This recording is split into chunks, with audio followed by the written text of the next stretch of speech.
Okay, before we begin today's video, I'd like to know how this, from 1979, December 23rd, turned to this, from 2020. What happened to our old stomping grounds? Nothing stays the same.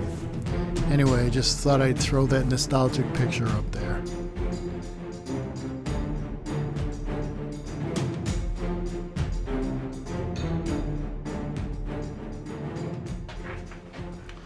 Hey everybody, my name is Paul and welcome to Stories from the Top of the Hill in Torrington, I guess you could say. Well, as usual, stuff in my face, some kind of protein bar thing that I found laying around. I don't even know what year it's from, but at least it's not, I'm sorry, I just can't stop laughing when I make these videos. At least it's not 13 cheeseburgers on a dare. Well, last night was a pretty wild time on Facebook. Jesus, I don't know what the hell happened to me, but maybe it was the drugs? No.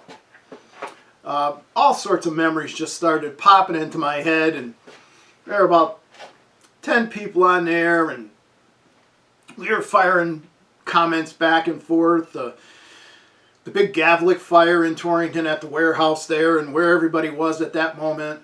That was kind of interesting. I think I was at the bottom of Hoffman Avenue. And met my first girlfriend there, much to the despair of my mother.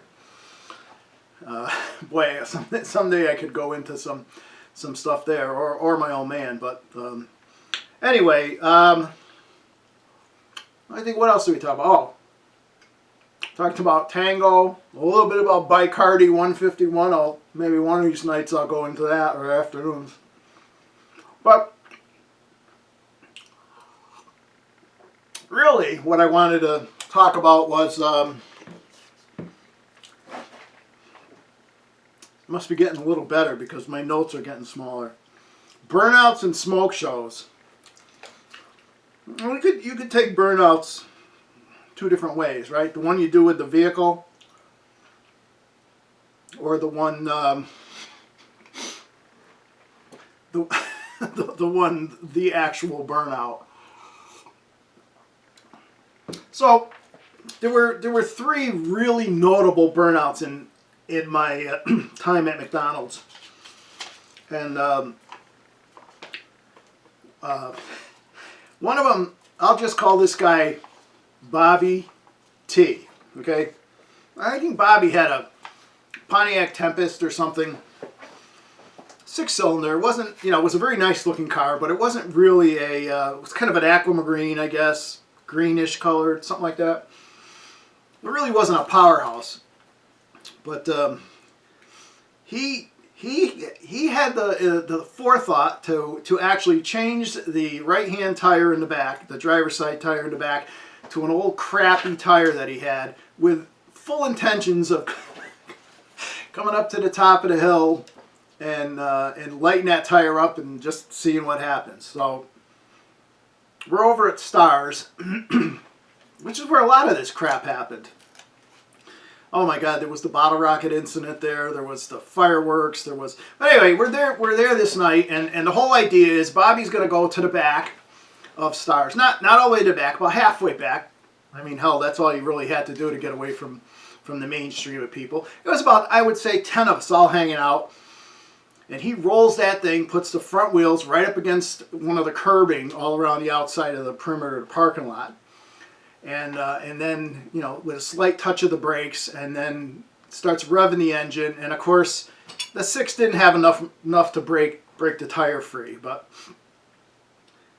so we helped, right? We get over there and you grab the wheel well of the car and you pull it up, and next thing you know, the thing is smoking and people are pouring water on that. And I'm telling you, we didn't. He did. He generated a cloud of smoke. Pretty soon, the 10 guys that were there. There was probably a couple girls there too. Couldn't see each other anymore. And we were waiting and waiting. I mean, the end result was we knew the tire was going to pop, but didn't think it was going to be anywhere near as explosive as as it was. I think it took probably a good 4 or 5 minutes, maybe more, because the tire was pretty bald to start off with. And then, of course, you know, behind any burnout, there's always a big pile of rubber and asphalt laying back there, and it's smoking away. Anyway, this cloud is huge, absolutely huge, and we're all hanging around coughing and barfing our guts out trying to stay around.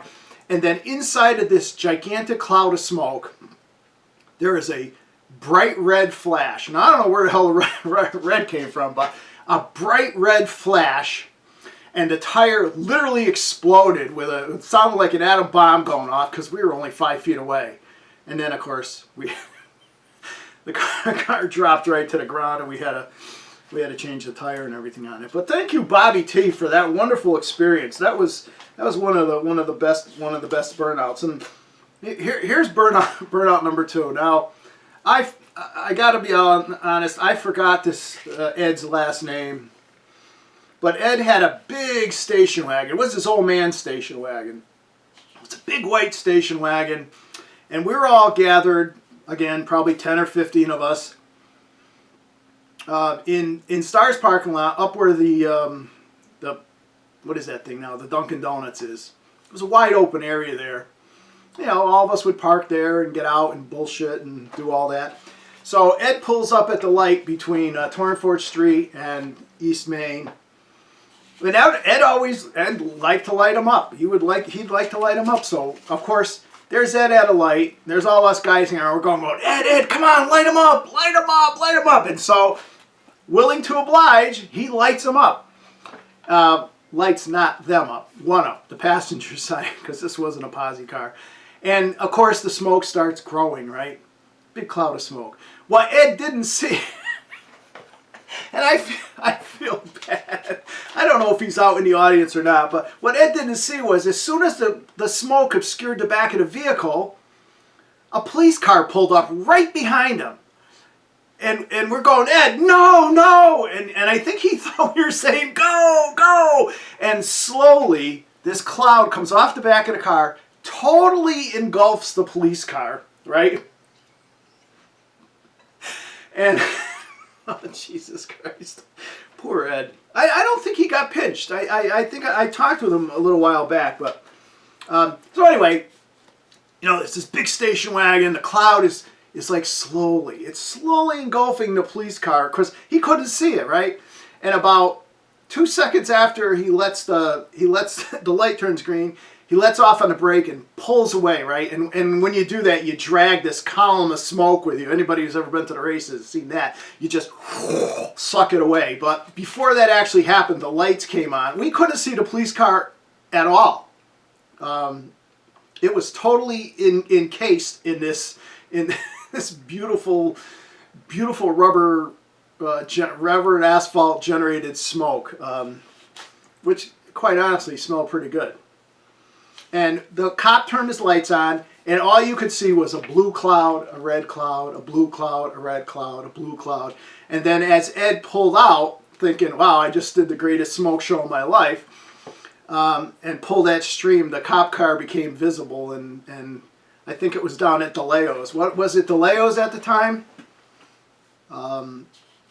Pulled in there, and not really sure what happened after that.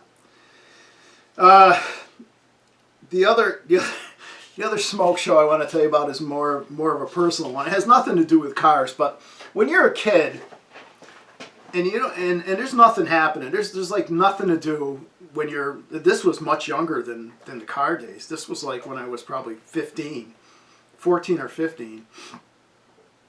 We had lived right near A&P, right, the Atlantic and Pacific Tea Company, and I don't know, I guess I was kind of a pyro or something at the time, but what I used to do is go over there and I would buy Ohio white tip strike on anything matches, or blue tip or white tip, I forget. Whatever one they were, you could light them off on anything. And you know, you'd be over there with a little knife cutting the heads off, right?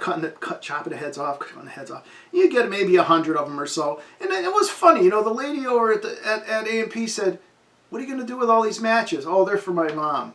So, okay. Oh, all right. They're for your mom. So, you take maybe 50 of these matches or so. Now remember, these are the strike on anything matches. And you lay out a sheet of tin foil, and you put 3 or 4 layers of toilet paper on top of it. And if you're a really devious bastard, give it a good sprinkle of sulfur. Worst thing my parents ever did was buy me a chemistry set when I was little. But powdered sulfur smells like farts, so, you know, I mean burning sulfur. So then you roll it all up into a ball. You have to be a little cautious here, because you don't want the thing going off in your hand. So you roll it up into a nice, neat ball. And now you have this somewhat inert tinfoil ball. It doesn't look like anything. But I'm telling you, you chuck that against a brick wall somewhere, or smash it on the ground, just throw it on the ground, and all the matches grind together, and it will let out a cloud of smoke like you wouldn't believe. Not enough to explode, but just a cloud of putrid smoke. Absolutely horrible. So one day, I'm building one of these in my bedroom. Of course, you know, your parents don't know. Maybe they knew. Maybe they said, "Oh yeah, he'll learn something. This is scientific." But I don't think they knew. I think my old man would have kicked my ass if he ever saw me cutting match heads off in the bedroom. So I just finished it up. Right, I got it all in a nice little ball.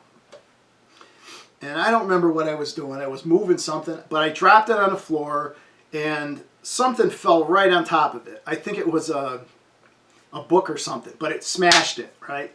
And it filled up my entire room with smoke. Well, it wasn't my room. It was my room, my brother, and my other brother. We had three of us boys were all living in the same room, because my sister, of course, had her own room. So this was our bedroom. So luckily it had 4 windows, and I closed the door and I opened it up, and the smoke was dissipating and the stink was dissipating.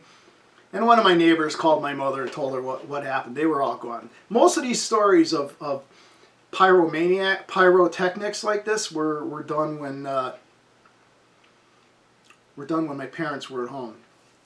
An example: rolling flaming models would Revell glue on them down the driveway. Anyway, this isn't really a long video, but maybe I'll add in one more story. How about wintertime, when they would plow the snow over at Star's parking lot into gigantic piles, right? Or at least what we thought were gigantic piles. And there were a group of guys with Jeeps that would always just, you know, drive up one side, go over the top and down. And these were all the short wheelbase Jeeps. But there was one guy, let's call him Wolfgang. Let's just make up a name. He had a long wheelbase Jeep. And he went up the side and went over the top. And when he got up to the top, the long wheelbase Jeep just suspended itself right on top of the snowbank. The snow. And then these were high. And so there were like 6 or 8 of us. Some guys pulling down on the front, some guys pushing up on the back, trying to get some tire somewhere, digging out from under it. I don't really remember what happened there, but that was an unfortunate incident. He got the short wheelbase ones had no problem whatsoever getting over, but the long wheelbase one that he had, which was really cool, it was like the only one around, got stuck up on top on that flat. Oh my god. Oh my god. I guess I really don't know how to end these, but do any of you guys know where Aldo Terrace is? I'll just leave it at that. So for people, somebody commented that I got a big sweat stain here, and look at that, it's already starting. So I'm going to end this before it gets too big. But a shout out to Doc, Pete, and Ray, and Brian the tow truck McDonald, who told me to the races for all those times. Now I find out on Facebook last night that he had a hangover. Well, but we all made it through there. Anyway, I'll try to think up something a little bit better. But if you have any comments, throw them at the bottom of the screen. And we'll see you later.